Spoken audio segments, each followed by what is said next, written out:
اسلام آباد میں بہت بڑی بیٹھک ہونے والی ہے. ساری دنیا کی نظریں وہاں پر لگی ہوئی ہیں.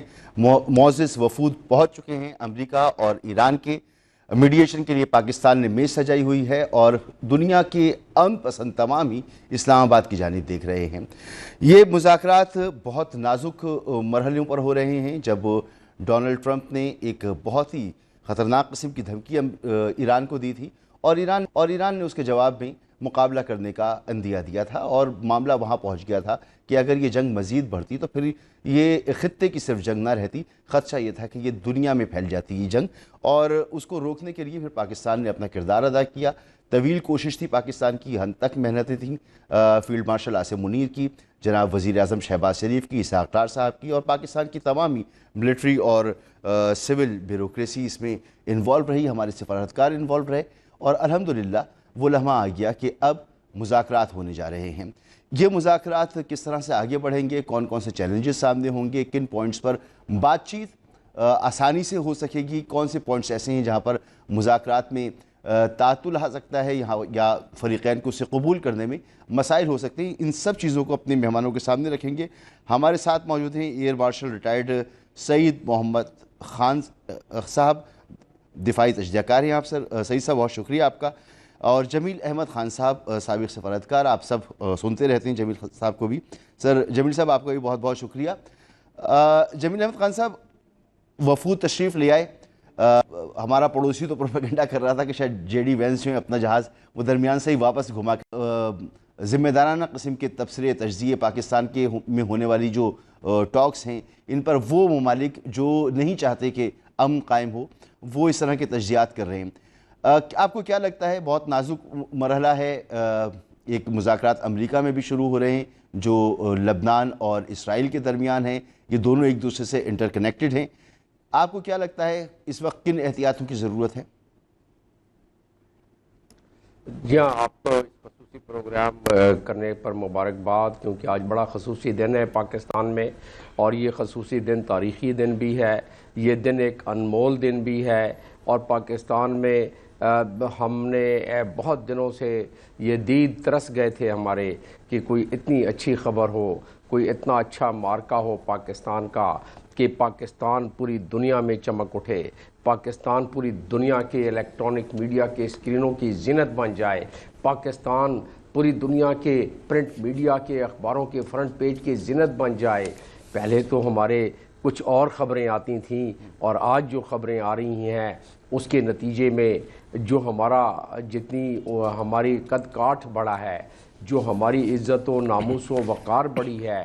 اور میں آپ کو آپ کی آج کے اس اجلاس, آج کے اس مجلس, آج کی اس میٹنگ کے بارے میں 2 حصوں میں بیان کروں گا, لیکن اس قد کاٹھ کی بات کر لینے دیں مجھے آج اگلے آدھے منٹ میں. وہ اس میں بڑی محنت, بڑی کاوش ہماری شامل ہے.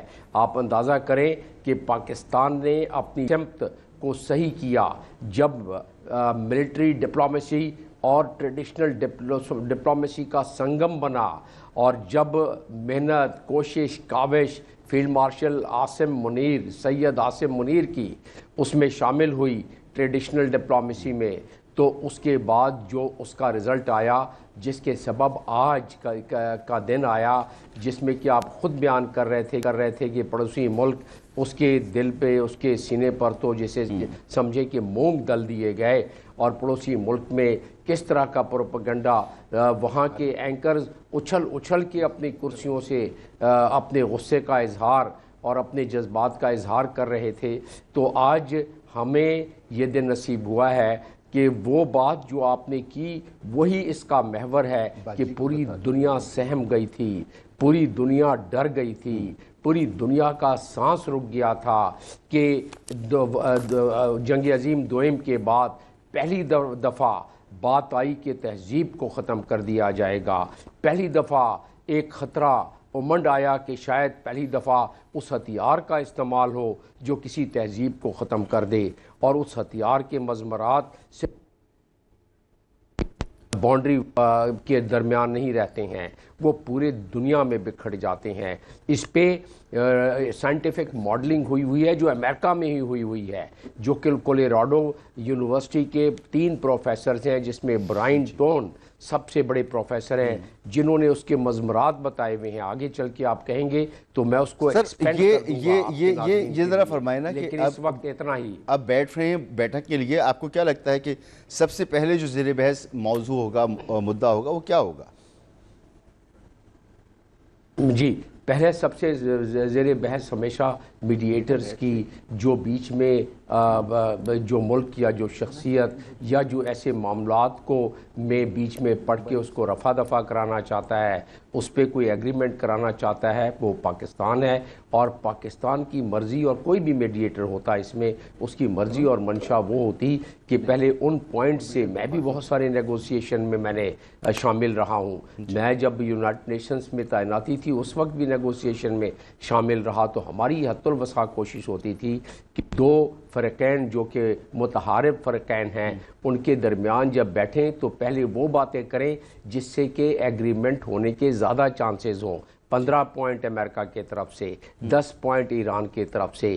اس میں اگر آپ اگر دیکھیں تو صرف اس کے پوائنٹس اینڈ سب پوائنٹس یعنی سیٹ اور سب سیٹ کو اگر ملائیں آپ تو اس میں 4 3 پوائنٹ رہ جاتے ہیں.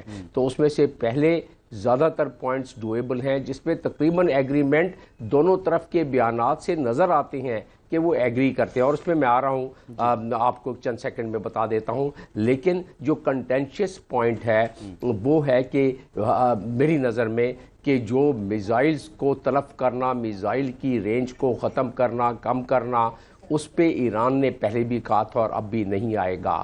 جہاں تک یورینیم کی افزودگی کا تعلق ہے، یعنی کہ 3.67 جو JCPOA میں طے ہوا تھا، جو انٹرنیشنل لا کے مطابق ساورن حق ہے ایران کا، وہ ایران اس حد تک آ کے ایگری کر جائے گا. آپ کو یاد ہوگا کہ پہلے جتنے بیانات آتے تھے صدر امریکہ کے، کسی صورت میں کسی قسم کی کیپیبلٹی نہیں دیکھنا چاہتے. جو اسرائیل کہتا تھا کہ ایران میں ان کے تمام کے تمام ایسی انریچمنٹ کی فیسلٹیز جو کہ سویلین استعمال کے لیے بھی ہے اس کو مسمار کر دیا جائے، ختم کر دیا جائے، تلف کر دیا جائے.